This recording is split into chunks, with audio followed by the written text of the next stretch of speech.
Assalamualaikum warahmatullahi wabarakatuh. Halo pemirsa, mungkin kalian semua udah bosen kan sama dua manusia yang sering ngobrol di sini. Nah, kali ini kita bakalan ngomongin tentang keuangan syariah untuk keluarga. Tapi sebelum itu, bumper dulu. Halo pemirsa, selamat datang di Ngopi.live. Buat pemirsa di rumah yang tertarik dengan konten seputar keuangan, bisnis atau investasi, jangan ragu untuk subscribe. Pemirsa, kita semua bersama dengan 270 juta jiwa penduduk Indonesia hampir mempunyai masalah yang sama, yakni seputar sosial, politik, dan juga ekonomi.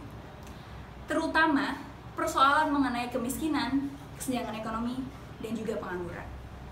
Ada istilah yang mengatakan gali lubang tutup lubang. Nah, hal ini sering sekali terjadi pada banyak keluarga di Indonesia. Kira-kira kenapa ya hal ini bisa terjadi? Yuk, kita langsung ngobrolin. Banyak sekali di antara kita yang tidak memahami soal pengelolaan keuangan, terutama dalam lingkungan keluarga, yang seharusnya sudah kita pahami sendiri. Contohnya aja nih, lebih banyak di antara kita yang punya smartphone ketimbang tabungan, apalagi rekening investasi. Betul kan? Oke, lewat video ini, gue bakal ngingetin untuk kita semua bahwasanya perencanaan pengelolaan keuangan itu bisa dilakukan oleh semua kalangan. Dan dengan perencanaan sejak dini, setidaknya kita tidak mewarisi kemiskinan untuk generasi selanjutnya. Dan buat teman-teman yang muslim, hal ini juga sudah dijelaskan dalam Quran Surah An-Nisa ayat 9. Yang kurang lebih intinya adalah, dan hendaklah kalian takut kepada Allah karena telah mewarisi generasi yang lemah. Artinya, generasi yang khawatir terhadap kesejahteraannya. Oleh sebab itu, hendaklah kita bertakwa dan juga bertutur kata yang baik. Masih berharap dengan adanya perencanaan-perencanaan yang sudah kita biasakan, masalah-masalah yang berakar dari keuangan seperti perceraian, kejahatan, bahkan sandwich generation itu tidak akan terjadi untuk pemirsa yang sudah menonton video ini. Lalu, apa aja sih yang harus kita lakukan? Yang pertama, jujur. Jujur kepada diri kita sendiri bahwasanya kita tuh punya hutang, punya cicilan, ataupun punya biaya pokok yang lainnya, yang mana ini harus kita prioritaskan. Nah, yang kedua, berbagi. Tapi buat diri kita sendiri aja masih belum cukup. Gimana kita mau berbagi? No. Coba deh diingat lagi, coba kita resapi lagi. Dengan berbagi, kita tuh akan lebih sadar bahwasanya lebih banyak di antara kita tuh yang kurang beruntung. Maka dari itu, akhirnya kita tuh sadar untuk tidak melakukan dosa-dosa finansial. Ya, seperti berbelanja saat diskonan ataupun harbolnas. Dan juga nih yang paling penting, berbagi itu jadikan sebagai sarana untuk mempertebal keimanan kita untuk tidak melakukan dosa-dosa finansial. Oke pemirsa, yang ketiga nih, jangan cuma gunakan uang kalian untuk tabungan aja.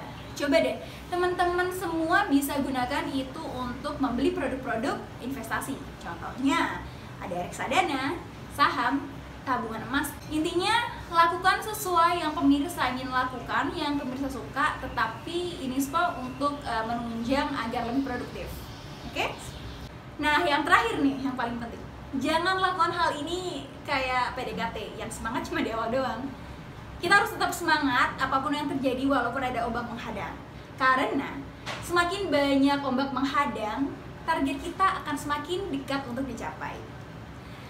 Apapun itu targetnya ya, misalkan untuk biaya kuliah, biaya liburan, biaya pernikahan, ataupun sekedar uang pensiunan, mari lakukan ini dengan perencanaan yang baik dan dibiasakan sejak dini.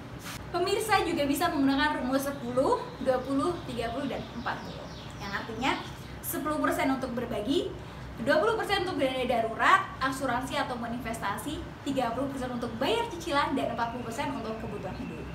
Tapi rumus semacam itu tuh nggak pasti ya pemirsa, karena ini bisa disesuaikan dengan kondisi keuangan pemirsa masing-masing. Tapi gimana ya kalau ternyata perencanaan ini tuh nggak jalan?